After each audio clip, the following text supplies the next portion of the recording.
I was looking for that sign. I was like, where's the sign? I gotta find the Waldo guy. Hi, everybody. How are we doing? Hello. Yeah. I believe this is the second panel in this theater, so we are starting it off strong here today. Welcome, everybody. We are the Power of Words, a conversation with the voices of Dustborn here, so thank you all so much for joining us. My name is Katy Bentz. I will be the host today, and we are joined by... Hi, I'm Jess. I'm a writer on the project. Hi, I'm Safiyya Ingar, and I play Sai. Hello, I'm Dominique Tipper, and I play Pax. Yeah. I don't know how many of you all joined the booth yet, but if you did, thank you guys so much for being there and playing the demo. We really appreciate it. So Dustborn is Red Thread Games' next game, directed by Ragnar Tørnquist. It is a single-player, story-driven action-adventure game. It is about love, hope, friendship, robots, and the power of words. Let's watch some gameplay.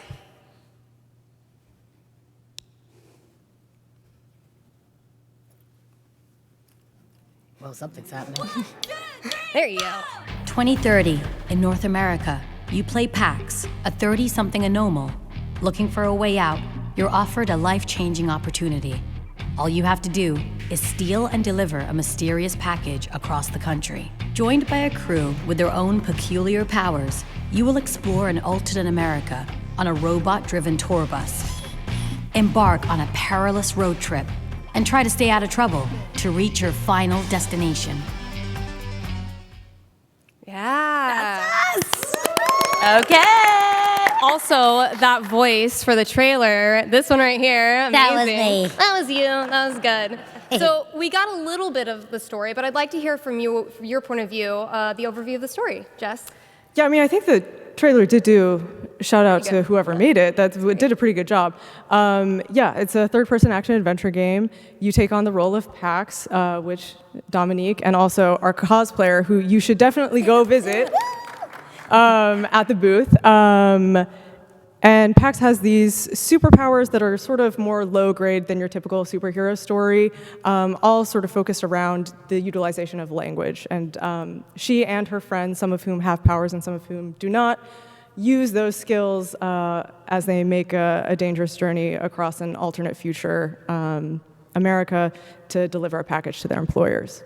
Yeah. So talking a little bit more about the crew and their unique powers, motivations, and backstories, can you talk a little bit more about the approach to character building and how you developed this unique crew? Absolutely, yeah. It was really fun. I was really fortunate to join a team that they'd already sort of established the character designs, the characters' powers at the point when I was joining the project. I do really wish our creative director, Ragnar, was here. Yeah. He was really, really fun to work with.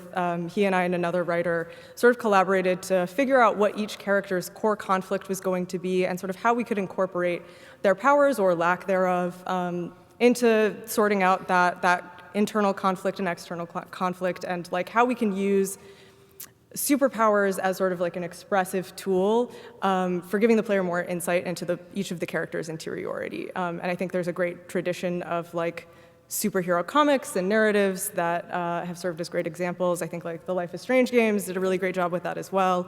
Yeah. Oh. And Dominique, you play Pax. I do. Our game's protagonist. Yes. So we have a video of you voicing her, so let's Oh, go okay. ahead and let's watch it. I want to see this. Back to the first hour, I'm surprised. Okay. I'm glad you joined the fight. We're almost done discussing your proposition. And maybe a little bit more dismissive, like Theo's impatient and you just telling him, hold on, you know. We're almost done discussing your proposition. Guys? Guys! Is that... Stop the car! Do not move. Stop it. You're my bestie. And you'll always have a role to play. Get away from her. Yeah, that's the one. Aww. That's Ragnar in the video there, the director and the creative director, and he was fabulous. He guided us through this whole process. We never actually met until Boston in person. Yesterday. So yeah, Yesterday night. I'm like, Boston, where are we? So you do it all on your own in the booth, and then they kind of like put all our conversations together. So yeah, that was a really lovely process, actually. I really enjoyed working with Ragnar. He's great, isn't he? Yeah, he's so lovely. Got beef with him not being here, though. Yeah, absolutely. Square up, but it's fine. Yeah. So Pax is at the center of Dustborn, a true force of nature and somebody who's trying to build herself a better life. So could you talk a little bit about what drew you to Pax and how you came to understand her as a character? Yeah. Well, I actually was drawn to this project because of the whole game. I just think this kind of idea that your vocals and your emotions affect people and then they affect you back. I just really enjoyed that. I've never really heard of a premise of a game that's that emotional before. So I love that. And then Pax, very much like all the characters I like to play, is like complicated and maybe a bit morally, I don't know, falls in a weird space with morals and ethics, and that tends to be a theme in my career, which I love because that makes for interesting work. So with Pax, I kind of love this about her. I love how like she has this tough exterior and she's really quite soft on the inside, but is also kind of like been made a bit of the leader in a way, a bit of a reluctant leader. And at the end of the day, she's an outcast and she's been pushed out of where she's from because of who she is. And I think that's something I can relate to. So yeah, I just enjoy characters that are like her, that are like Naomi, who I played on the Expanse. Like I like that kind of grey area with people because I think that's how humans actually are. Yeah. And so yeah, and also she just looks sick. She's Like, so cool, fucking right? cool. So cool. yeah. So she was a pleasure. Apparently I was on the mood board. I said to Ragnar, so are you saying that you based the character on me? Do I get more money for that? And he was like, and I was like, You should have heard the conversations in the writer's room when we found out you were auditioning. I know, We Ragnar. were so hyped. Yeah. That That's always nice. feels great, right? Yeah, that's lovely. Yeah. But I was like, so she's me then, is what you're saying. He was like, no comment. I was like, They can't say anything. I'm going to talk to my lawyer about this shit. No, I'm joking. But yeah, she's very cool. It was a delight to play her. Cool. Awesome. And Safiyya, you play Sai, a sensitive character who's incredibly strong, and she struggles, though, with her emotions a bit. So let's take a look. Come here. Good to see you. Oh, no, stop. That last gig wasn't too bad, right? That last gig wasn't too bad, right? I grew up with an older brother. You just get desensitized. He keeps a foot firmly in both camps, playing the odds.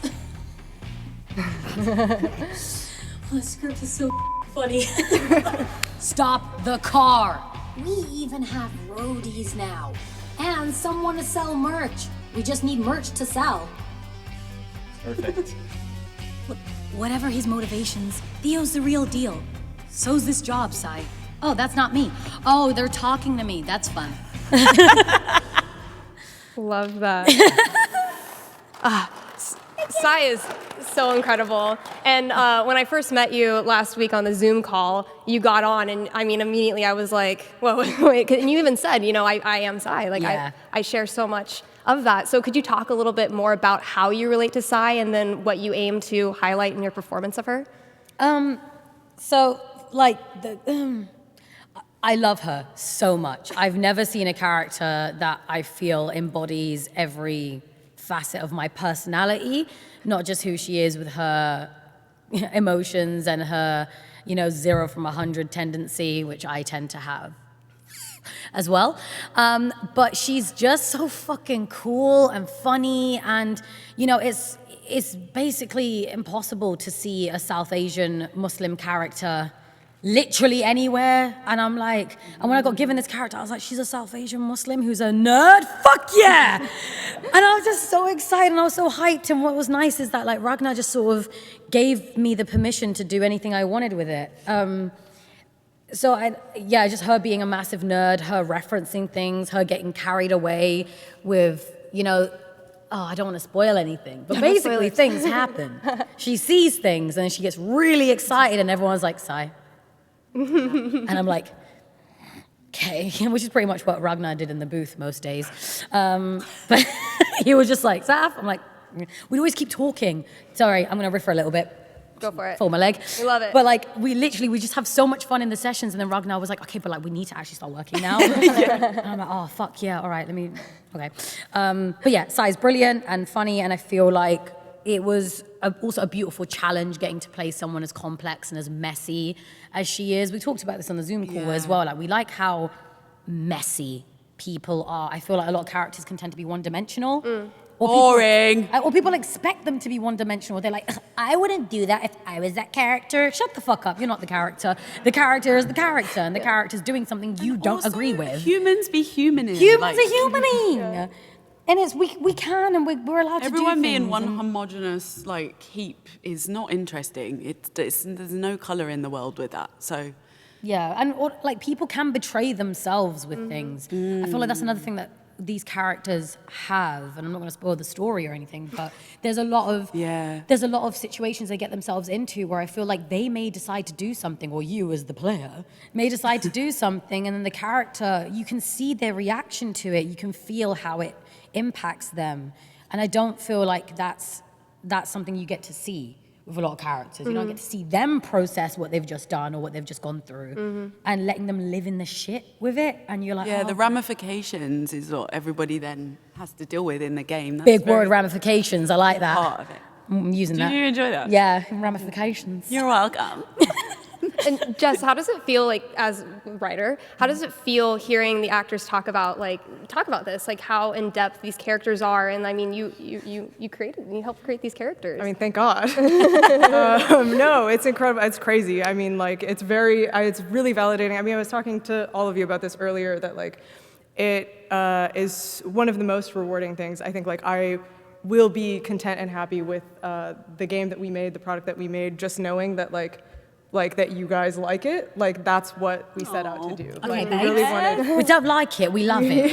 We absolutely love it. We really wanted it to be true to people, and obviously it's all a heightened situation, but that was what we were really hoping that it's you not could that heightened. But also just to say. There was one session I literally broke down crying. I want to let you know about this. Where listen, I cry a lot, just generally. That's good. But and it never felt like work coming in to do this game ever. I could have dog shit sleep and then come in and see Ragnar's little face on the screen. I'm like, Ragnar, his little fluffy hair, and we'd have the best time. But there was one session where we were going through the script, and then they were like, okay, next page, and the namaz, so the prayers that Muslims do 5 times a day pops up on the screen. And I looked at it, and I was like, I read it, and I was like, what's this? And they were like, oh, so Sai prays in the game. Now, you don't see that. No. And I got to read recitations of prayers as a Muslim and as an actor. Come on. I've never seen that before in my life. And I just looked at it and I was like, dude, what? And I genuinely had to take a moment, because during the recitation I started crying, and I was like, to have a character embody her faith in her own way, which some people may have beef with, but the reality is she is a practicing Muslim, and I as an actor got to do that. It's worth its weight in gold. And there's nothing, I don't feel like there's anything that can touch hearts more than that. And as an actor, as a Muslim, as a human being, I wanted to thank you for that, and thank the team for giving me that chance and giving the world a chance to see the beauty in faith that we just don't see. And I don't think in this community, in this circle, in art in general. So thank you so much for that. Thank you. Just wanted to say that. Yeah. But that speaks a lot to what the game is and what's at the core of the game, which is so much heart. And a lot of that kind of bleeds into all the characters, but then also the gameplay, and that is just, it's such a beautiful thing that you don't really get to see in a game, I don't think. Yeah, like there's such vulnerable, tender moments. Yeah. Very personal moments. So many. Like can we talk about the campfires?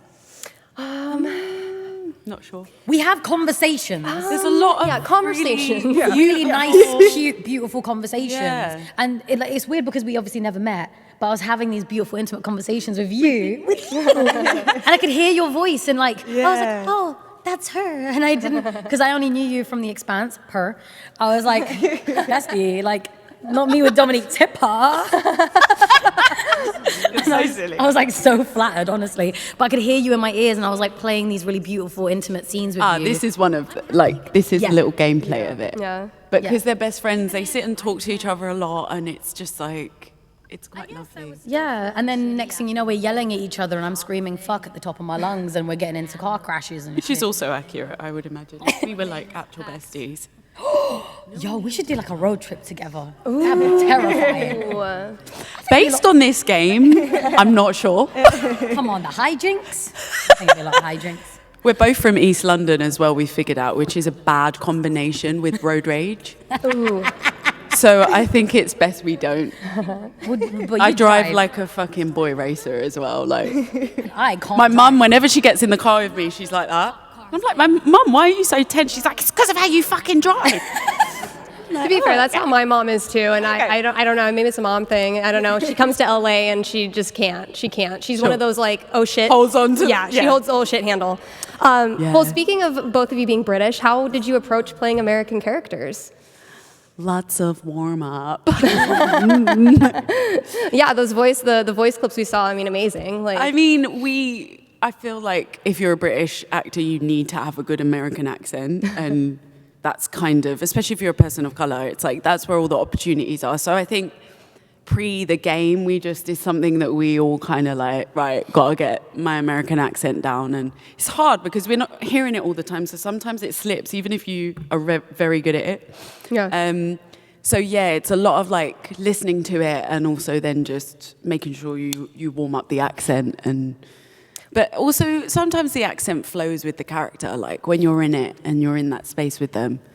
Were there any words in particular that you just were reminded of? There were times where I was just I can't say this word. Or a series of words. Yeah. Sometimes that's what can get you. It's when you got loads of R's in a row. I was beefing with Ragnar so hard. Every time there was a word that was I was bro. I know, I was really...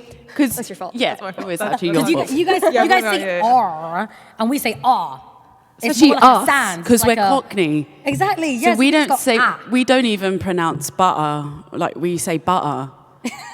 or that meme, bottle of water. Bottle of water. Gosh, yeah. Us trying to pronounce our R's anyway is hard. It's hard. So there were times when you'd just be the sentence is, we are there. And you're that's easy. We are there. We are there. Nah. And then you're why is this so hard? So yeah, there were times when I was Ragnar, please change this line or we're going to be here for 45 minutes. I was brother, we're changing this line. That's where the rewrites came in. And luckily he'd be okay, that's fine. But also, I'd love to be really actory about have an American accent, but I grew up watching anime. I grew up watching a lot of dubbed anime. And when your gateway drug is Pokemon and Yu-Gi-Oh, you kind of nail it from day one, right? Young boy voices are my thing, I'm a Pokemon trainer. That's the thing. I was I'm Ash. I'm going to catch all the Pokemon in the world, blah, blah, blah. I'm just Ash and Naruto were my gateway drug. And I grew up watching a lot of back in the days anime. And that's how I got into it. But that's how I got into voice acting, period. But also my tisms, I would just quote the lines. I just reference them all the time, and then people were what's that? And I'm it's a Naruto line, but never mind. Yeah. So yeah, that's kind of how I feel I got with an American accent. Because I would, that voice specifically, the shonen protagonist voice, when I do that around Americans, they're okay, wow. And I'm Do you feel you got to use that voice for Sai? Yeah, there's one bit where she's talking about like graphic novels and comic books, and I feel like I got to riff off with that accent. But the other day I got to play like shonen protagonist boy, and I terrified the people because I come in right. I come in sounding like this. I'm like, hi guys, you having all right? You having a good day? Yeah, weather's a bit shit, innit? And they get me into the booth, and they're like, okay, Safiyya, we're gonna go for a take. So in this bit, your mom's just died, and everything's really sad, right? I'm like, yeah, okay, yeah, you know, it's kind of deep in it. Oh my God, my mom's dead! And they're like, because you can't hear their side. They're like, they obviously mute everything. They're like, okay, we're gonna go for a take. And then you can just see a panel of glass. And then I do the voice. And then they're like, I always see them look at each other and I'm like, yeah, I fucking got you, didn't I? I'm like, give me something else to say. And they're like, okay, like, you're really excited about playing this game. I'm like, cool. Man, this game is awesome. I want to play it again. And they're like, what the fuck? They're just so scared. Why do you sound like a little American boy? I sound like a little American boy. You've trained for it. You've trained for it. That's why they pay me the big bucks. So, Jess, there's no small challenge writing for a game that is literally about the power of words. Can you talk more about that language in Dustborn? Yeah, this is going to be a little bit dry compared to the anime voice. But yeah, no, it's something that Dustborn has a sort of like literal approach to the power of words. A lot of the game is about like how the use of language shapes our reality, which is obviously founded in like the world that we live in and like actual linguistics. Ragnar did some like, we're not linguists, but Ragnar read some papers or something. And so that made its way into the game, but all of these characters that have these powers based on language are sort of literal powers. So like, for example, Sai can use language to turn herself into stone and things like that. So sort of a take on like, what if the way that language shapes reality was really surfaced and really heightened in this world? And that's actually something that drew me to the project, was that I think a lot of us are used to standard dialogue options in like action-adventure games, story-driven, narrative-driven games. And the dialogue options in Dustborn sort of take that standard format to the next level, and I think we play with it in a lot of interesting ways. So I'm looking forward to people checking it out. Yeah, and the game puts a huge emphasis on our emotional intelligence. I mean, you're constantly having to anticipate and understand the other characters. So how does choice and relationship influence the overall experience? Yeah, we really wanted the relationships. I mean, I've said this before. I think that the relationship, particularly between Pax and Sai, is sort of like the heart of the game. Yeah. Which is, you know, it's thrilling to see that play out in person a little bit now. But yeah, this is a game that like we want the relationships to feel real and organic and to unfold over time. And it is a game that rewards, we were talking about this earlier, that rewards sort of like active listening and waiting for the right moment to say certain things. And the characters do respond very dynamically to those choices. And so while a lot of it is sort of like active listening and picking up on what the characters are doing, there are also some cool systems that we have in the game to track sort of how the characters are feeling and sort of like what their outlook on their situation, their future, their conflict is. Yeah, which is very fun and cool. Recording that, I remember like seeing, you know, how much dialogue we had. And like as a gamer, from that lens, I was like, this game is so interactive. It feels like a breathing body because you're not just stood there waiting to make a choice. There's things going on in the background. Like you said, like active listening will be like rewarded with this because we just make it so filled with life and joy and complications that like even when you are just like walking around the space and you're not, you know, on your main quest, you're just like chilling. The characters are always engaging with each other. The characters are always doing or saying something. And that was the one other thing about this that I wanted to touch on was you don't have to be engaged in like a critical path mission or conversation or puzzle. Like we do want it to feel really dynamic. So the choices that you make, the characters will be in different poses and different positions. They'll be having different conversations with other characters based on what choices you've made throughout the course of the game. So we do want players to feel like a high degree of agency and like their playthrough is unique and that they are unlocking a specific path.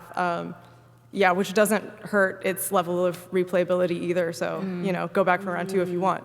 Because there's even like, I remember there's one scene where I'm in a toilet, like I'm on the loo, and it's like, Yeah, you are. Like it was like 2 pages of dialogue, and like it's like, oh, this is if Pax just hangs out outside the loo, Yes. and just keeps trying to talk to you. What? Like it was nothing to do with the main quest. I'm just there like, yeah, Pax, like I'm kind of on the toilet right now, and like we're just having a conversation about that, and I'm like, it gives you that level of.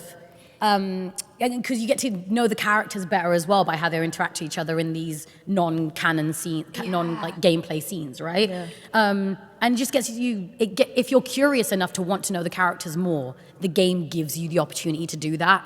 If you seek it out, you can easily just like gun through, do the missions, do whatever you need to do, end the game, whatever. But I feel like the people that will enjoy this game the most is if you just take the opportunity, take the time, because it's a big game, it's a big old game.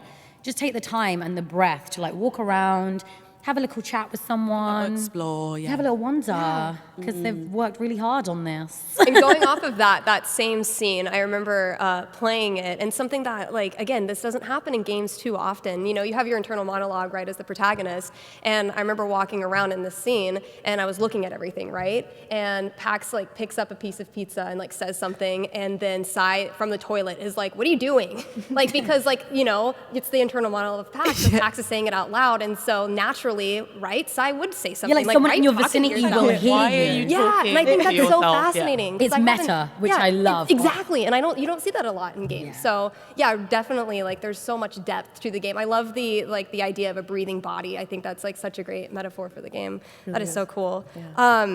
So we get to know this crew of misfits, and we get to go on a road trip with them. That's something that's huge with this game. I'm curious some of your favorite pit stops along the way, Dominique and Safiyya. How much are we allowed to spoil? No, we can't. It's not a spoil. Yeah, just say the can say pit stop places. that you're like, I Yeah. really enjoyed this one. I'm gonna have to take my time answering this, so I don't say on the it. wrong thing. You go first. I think one of mine is Liberty, for multiple reasons, which when you play the game, you'll understand why I like Liberty when we get there. And also the diners. Like, Yeah, that was gonna be my one. The sorry, diners. whenever we stop at a diner, I'm like, that's very cool. And the like different kinds of robots that are there. Again, not to say too much. And then also whenever they have to play as a band, that's jokes. That is jokes. Yeah, I'd say diners are for sure my favorite because, and that's another thing I loved about this game, while we're recording it, they establish a world in the game. And I say that as if like, yeah, that's a given. No, I don't think a lot of, animation or games do that very well. You're kind of just plopped in and expected to know what's going on, which can be fun and part of the challenge, right? But it's so much more interactive. Like you feel like you're part of these people's story, and it can be as small as, so with these diners, it's Sai's specialty. She knows everything about these diners, about this specific chain.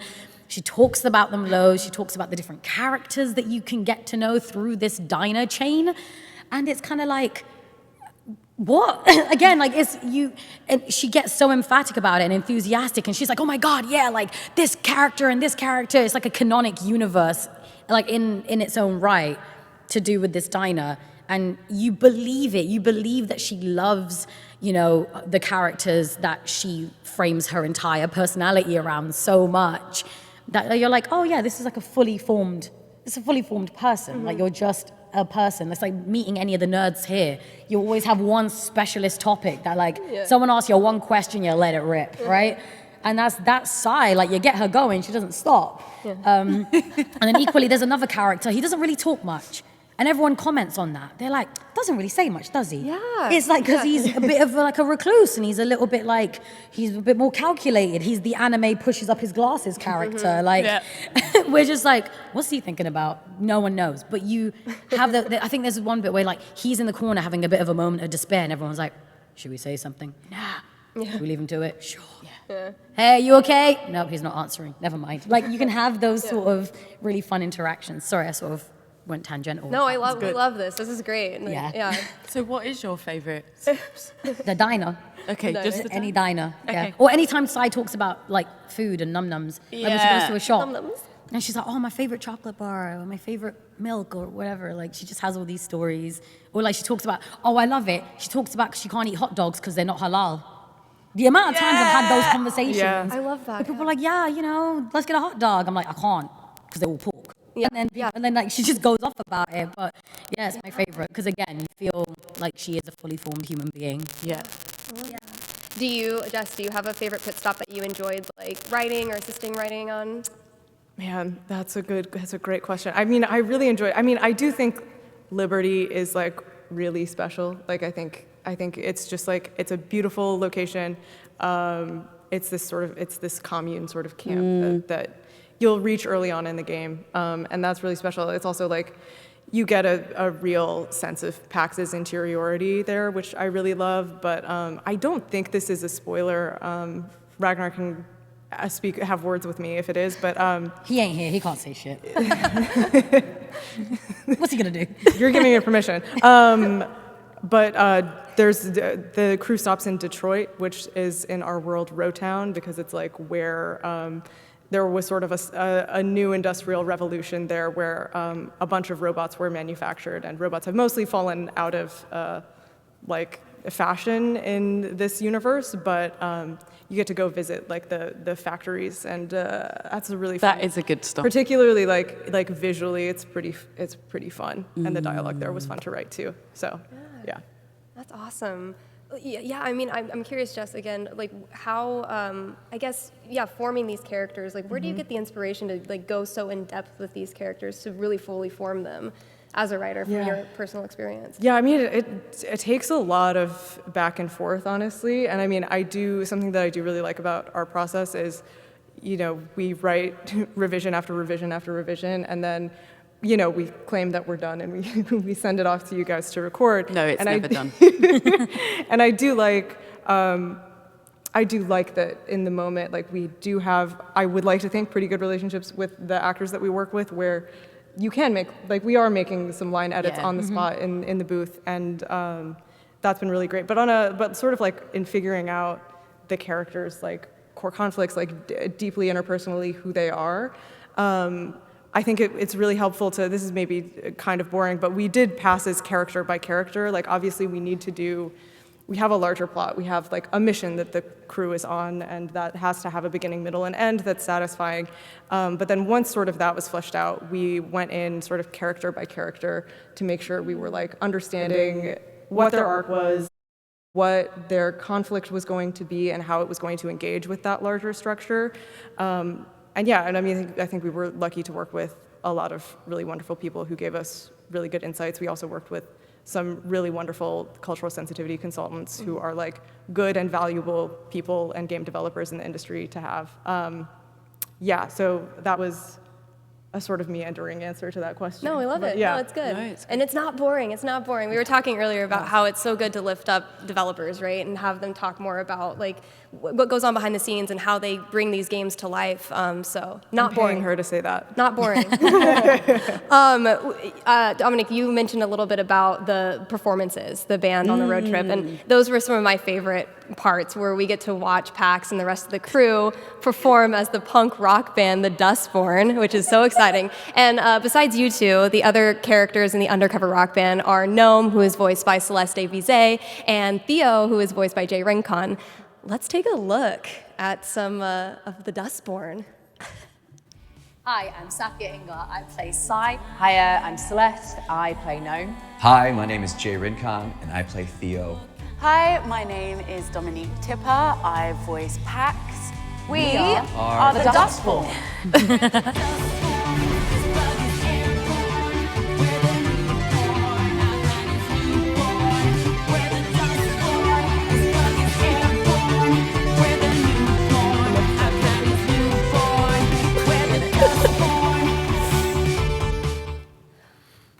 I love is so much fun.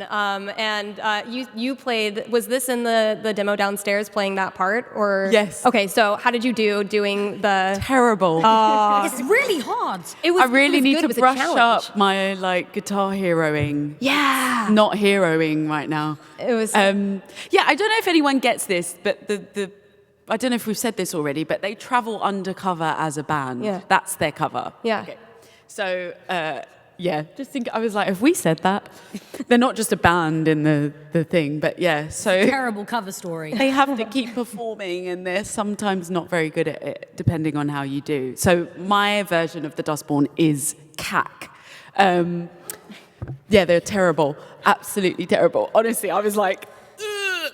But it was very fun to record, though. Yeah, So, I wanted to ask, was this your first time, either of you, singing for a role before, and how did you prepare Yes. for this?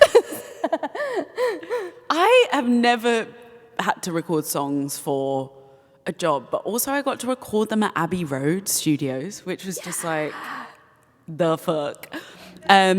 Just the Beatles and me, like casual. So that was so much fun to like, as an added layer to this, to like have to like record these kind of cool, punky, poppy, original songs, which I think was they were all written by Simon, is his name? Have I made that up? Yeah. Yes. Simon wrote them and produced them, and then I'd go and record them, and that was so much fun. Like, and I really love that as an element in the game of like, it's part of your survival. Yeah. You better get that Guitar Hero stuff down, or else you fail. So it's quite, it's a really cool element. I really enjoyed that aspect of it. Safiyya, how about you? Oh, I don't like singing. I like singing on my own, or when like... In the shower? Yeah, just, I'm like a rock star in the shower, but I can't... Aren't we all? I can't, I don't... I only had to really record 2 songs for this, but I feel like I was able to just channel Sai, because she's probably one of the only people that goes, this is a terrible idea. Why are we doing this? Why did we say rock band? Who's gonna think we're a rock band? Mm-hmm. And I was just able to like put that in. But also the team also, I think it's just a testament to what you can be capable of when the people around you build a comfortable, safe environment where you can just do shit. And if it isn't right, you're not like penalized for it. You're just like, let's just try something different. Try this, try that. And we can play. Our job is playing. Mm-hmm. And if you let us play, you're gonna get amazing results. And I feel like the pressure, once the pressure, and it was kind of from the beginning, the pressure was completely taken off of me to sound like a good singer. He was just like, sound like Sai, struggling to sing a song. I was like, you're onto something here, Ragnar, actually. There's a reason you're good at this. And then I can channel my anxiety and my nerves and make it an authentic performance and not worry about sounding like a rock star, because that's the last of Sai's worries. Mm-hmm. So I, as insecure as I have been about singing, I was able to really bring something that I felt happy with. When I can walk away going, it wasn't so bad, actually. It was a bit of a riot, actually. I was able to walk away and feel confident, and then I was like, so it was cool. Don't want to do it again, though. Well, it sounds like it's such a safe and collaborative space. I feel like there's not too many places like that, right? You feel like under pressure to do the right thing and to be correct, especially as like voice actors, because there's so many little, things that we have to really focus on. Just to bring that and have that space to play, I think. I think there's often, we was talking about this before, an idea that for good art to exist, the process has to be really toxic and awful and hard and difficult, and there's like this whip being cracked all the time, and it doesn't have to be like that at all. And this wasn't like that. Like, it was a very lovely collaborative environment, like you said, and everyone was just free to do the work that they came there to do. And I think there's a really good piece of art made as a result, and that's testament to like, it doesn't have to be like that. It doesn't have to be toxic or awful. It's different between sometimes when it's hard, which every job normally is, than like it not being a very nice place to be or work. And so I'm always attempting to push for that kind of environment, because I don't see why it has to be any different. Because it's not conducive to anyone for a creative atmosphere if all you're doing is pushing for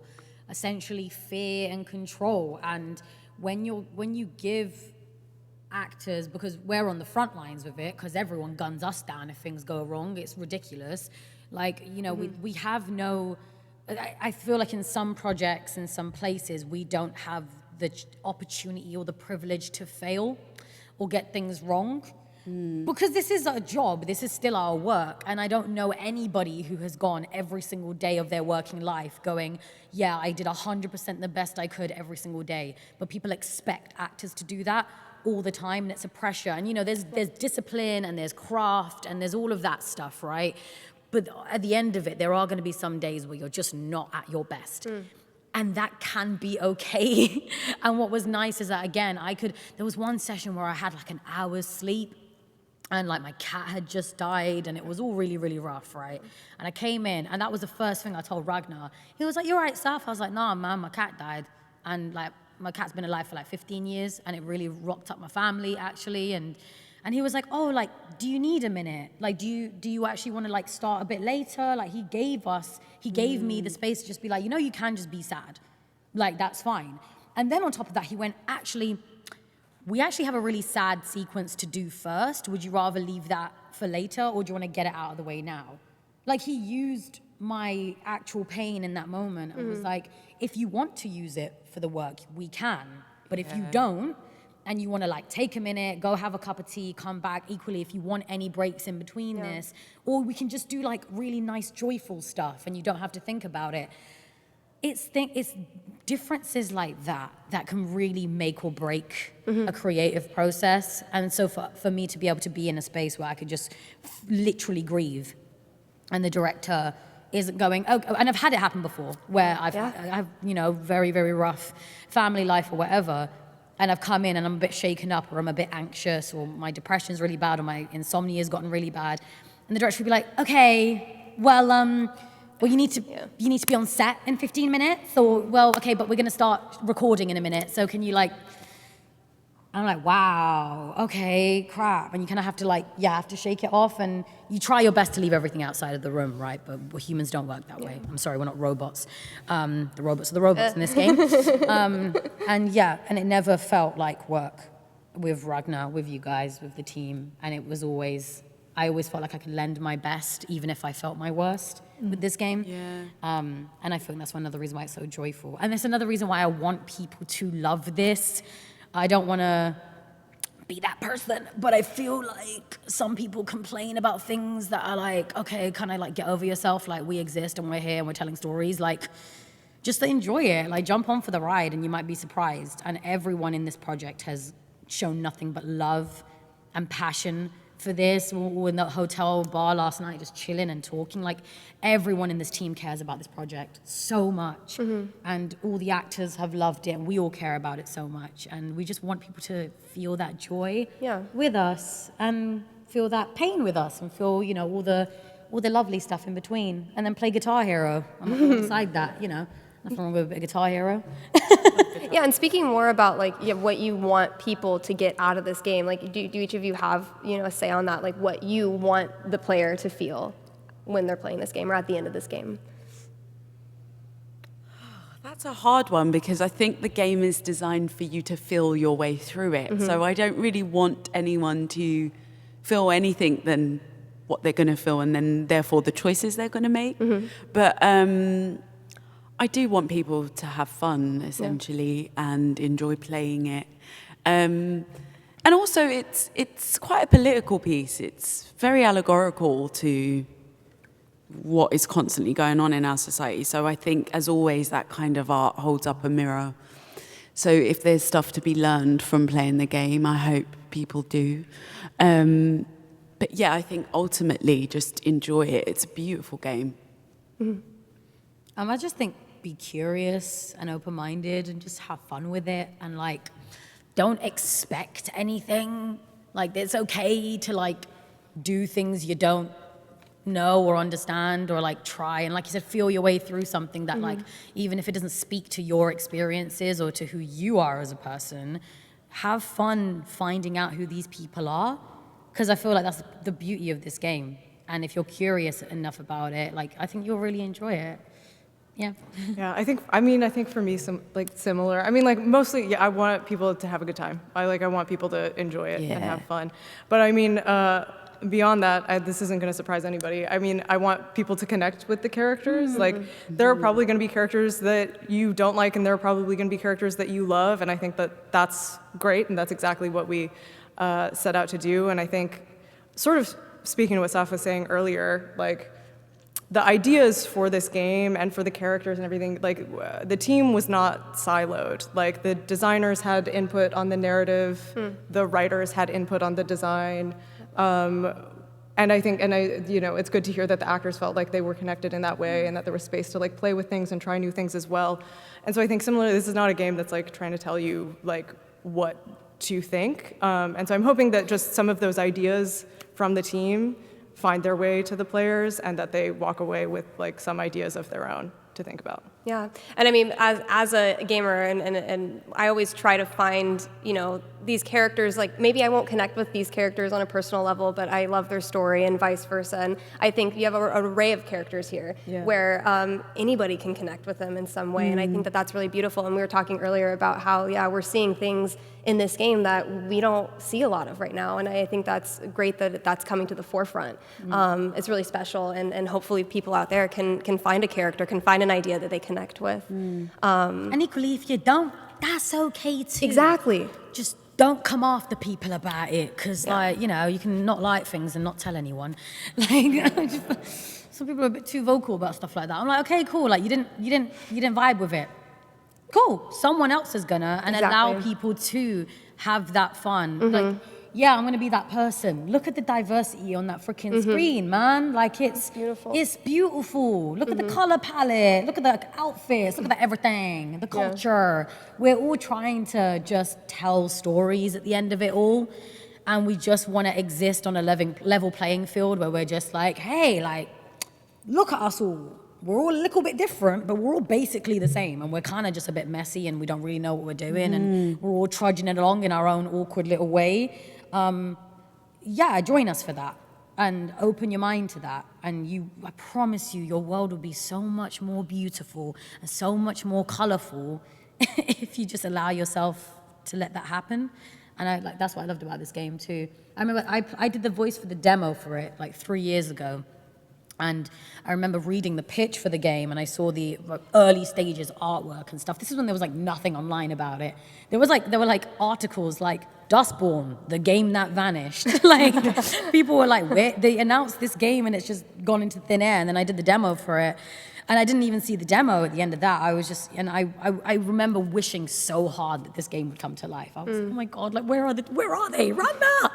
And at that point, I didn't know him as well as I do now, but like, I couldn't just reach out and be like, what's up, Ragnar? What's going on with the game? And also, I was still starting out voice acting, but I just remember seeing this game and going, oh man, I'd give anything to be a part of this. And then to have Ragnar literally reappear out of nowhere, 6'5" phantom that he is, right? Norwegian phantom, like, okay, cool. Like, do you want to do the game? And I was like, yes, where have you been? And he was just like, oh, and he just didn't really give an answer, because that's Ragnar, innit? Just kind of waffles a little like bit. you said, phantom. This is also a bit of a tangent, but you should have seen the writer's room when we got you back for the actual game, because we were like, after the demo, we were like, we got to get them back. We got to get them back for the role. And we were so thrilled when it worked out. We were so happy. It's nice when the devs fight for the actors to come back. They're like, we need these people in the game. Yeah, that's the thing, because on the actors' side, we're obviously grateful for the work, innit? And we don't really know, because there's some teams that you work on where you never really get to know anyone, to be honest. We never even get this. You never meet the other actors, and then the game comes out, and you're kind of like, oh yeah, like, I'm part of this big universe, but I don't know anyone. And nothing really comes of that. And then, so to be able to like connect with the team as much as we have, and then find out through, say, conversations with Ragnar, the 6'5" phantom, like him saying, like, I remember him, and it was so rewarding to hear him say, you were Sai. The second we found you, we were like, you're Sai, and we're not letting you go. And I was like, what? Lovely. I'm surprised you guys even wanted me in the room, but okay, I'll do it for ya. But it's nice to know that that you have that respect and that that genuine connection with someone where they're like, oh no, I want to work with you. So rewarding to hear, you know? Yeah. Or to know that you were on the mood board. No thing. What a flex. So we're coming up here, wrapping up here soon. But I wanted to ask everybody if you could tell me your top 3 words. Oh, God. Oh, I forgot. So have I. So basically, they told, like, this 3 words thing, right? I can't. Right. Yeah, they've been thinking about this for a whole week since we went through this The run irony through. of this panel being called the power of words, and I can't think of 3.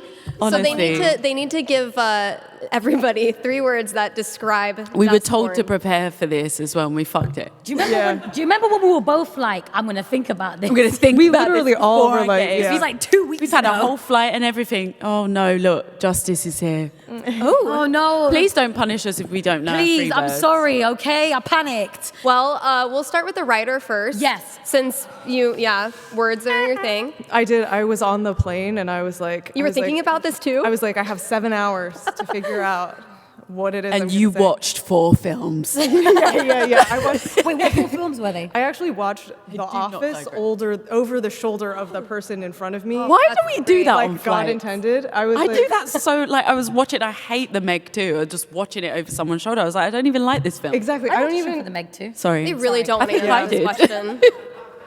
No. Yeah. I don't even Imagine us particularly. and the Meg too. No. I would feel Tangent. so sorry for Jason. He'd be like, who are these weirdos? He would have got us fired. We'd be like, oh, Is there's a he shot. actually Cockney? Is Statham actually Cockney? Does anyone know? Does anyone No. know Jason Statham? Like, really? Why are you asking people that? I thought I'd open We're up also to the in room. Boston, babe, not fucking... Oh yeah, I forget sometimes. Bo. You know? I'm so sorry. Do you know Jason? Do you? Sorry. Completely digress. This is us just pushing the 3 words thing. Yeah, they like, really look, do basically, not I wanna- already know. Yeah. We're frantically. Yeah. Is Statham Cockney? That's it. Those are my 3 words. That's what the result of related this to panel Dustborn. has come to. This is the burning question for Yeah. the result of the Dustborn panel. Yeah. Is Jason Is Statham Statham actually Cockney? Cockney? I'm gonna This is going to Google be a that. hashtag on Twitter. It's going to make no sense. Oh, It's going flipping to hope be great. so. That's what people. Is will he an remember. authentic Cockney? Yeah. Okay. Right. Okay, no, I can. I'm taking. Yeah, I'll take one for the team. Okay. Lively. This one has a hyphen. Stay with me. Character driven. Okay. This one has 10 to 12 hyphens. Maybe the real road trip was the friends we made along the way. Don't give her a round of applause. Like, Hey. no. Too many hyphens. That's not fair.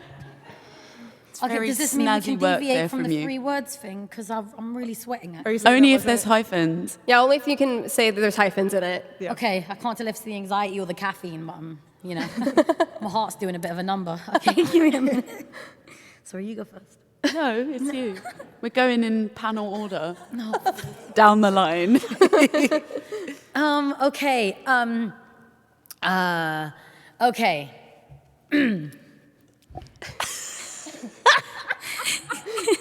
This is why people pay me to say words and they write them. Okay. I should have given you scripts. You should come on now. You should have given You us. had one job. That's on me. This is your fault.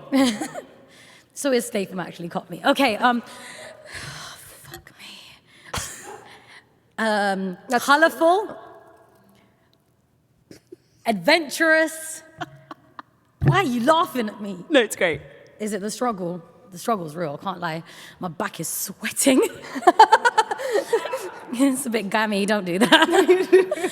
Sorry, guys, I'm really stalling for time. Got one more. I Just know, get I'm it out. trying. I'm looking at my shoe and I want to say Look at the Vans. clocks. Okay, the clock. Counting down. Okay, yeah. So what did I say? Colorful, adventurous, Yeah. and robots. Perfect. Yeah. That's great. Yeah, please give her a round Thank of you, guys. applause. Thank you. I want to thank my mum and my agent. Oh, please don't. I'm going to say the 3 words are rebellious. Ooh. Rowdy and rebellious are the same. I'll stick with rebellious. Hyphen. Emotionally driven. Okay. I think you said that. And banterific. Ooh, that was a good one to end on. I like that, yeah. Thank you. Thank you. That has got to be the most pathetic thing I've ever done. Pathetic.